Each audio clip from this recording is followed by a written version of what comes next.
Ever get the urge to revisit a classic film? Uh-huh. Today we're diving into The Towering Inferno, that 1974 disaster flick that had everyone holding their breath. Oh, yeah, I remember that one. Our source, a fantastic retro review from HE Flicks by a writer named Hunter. Sounds interesting. We're going to break down what makes this movie tick, even after all these years. What's the story here?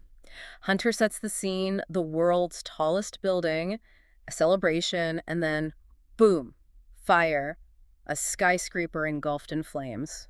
Sounds intense. Sounds a little familiar, doesn't it? A bit like a certain movie from a few years back starring, well. Oh, you're right. That's a good comparison. So Hunter's review is really interesting, huh? Definitely. He starts with the basics, then delves into what makes this movie memorable. Tell me more. It's interesting how The Towering Inferno reflects a whole wave of disaster movies that dominated the 70s. And you're saying this wasn't just about spectacle? No, these films weren't just about spectacle. They tapped into the anxieties of the time, the Cold War, the energy crisis. That's fascinating. It gives those movies a whole new dimension. Right. Makes you think about what those movies say about that era. And speaking of iconic moments from that era, Hunter couldn't stop raving about this film's all-star cast. Oh, yeah. What were some of the names he mentioned? Paul Newman, Steve McQueen, Faye Dunaway, William Holden, even a Fred Astaire cameo. Whoa, talk about a legendary cast. Oh, it's quite a lineup. Imagine seeing that lineup on the big screen. Yeah, imagine seeing that. Casting like that was huge back then. Big names drew big crowds. Yeah, for sure. But it's interesting to think about Newman and McQueen, already giants in Hollywood, taking on these physically demanding roles so late in their careers. Yeah, you'd think they would be done with those kind of roles by then. They were scaling burning buildings, for goodness sakes. These weren't your typical action hero roles. Talk about dedication. And Hunter was blown away by how real those dangerous stunts I looked. bet. He praised the practical effects, the miniatures, even if some aspects haven't aged perfectly. I've seen those in old movies. What made them so impressive? Well, the practical effects were really something back then, and Hunter mentions that these effects made the danger feel very real. That's the thing about practical effects. They might not have the sleekness of CGI, but they have a raw, visceral impact. Yeah, it makes you feel like you're right there in the middle of the chaos. It's one thing to create an explosion on a computer. It's quite another to have actors reacting to real heat and flames on set. Which Hunter mentioned was a regular occurrence during filming. You can feel that danger in every frame. Absolutely. It must have been quite an experience. Absolutely. It adds a whole other layer to the viewing experience. I agree.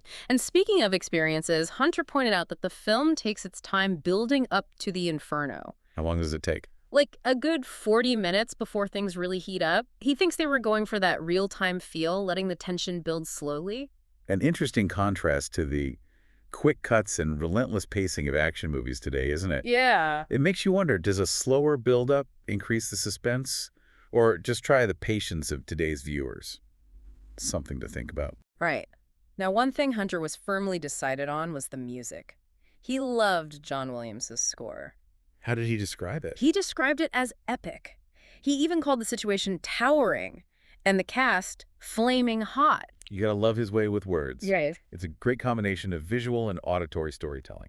So it's interesting how he blends in his analysis of the film's music with his own clever language. I wonder what John Williams thought of the film. Yeah. Even early in his career, John Williams had that gift for creating unforgettable soundtracks. Right. And the score here does more than just accompany the action.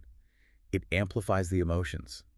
That heroic theme taps into the spirit of resilience that often shines through in disaster movies. A reminder that even amidst chaos, hope finds a way. And it is interesting that all the other factors are what makes this movie tick. They really do. It's a powerful combination. Hunter gives The Towering Inferno an 8 out of 10 and highly recommends checking it out on YouTube. That's a pretty high score. It got me thinking about how The Towering Inferno is a snapshot of 1970s filmmaking. And what does that snapshot look like to you? The stars, the practical effects, the anxieties of the time. It's a movie that throws you right back into that world. It's interesting to think about the disaster movies of today. How have they evolved? What do they say about our fears and fascinations? Are they reflections of climate change anxieties, the rise of technology? It's something to ponder the next time you're watching a city crumble on screen. Well, that's our deep dive into The Towering Inferno. Let us know what you think in the comments. Thanks for joining us. Until next time.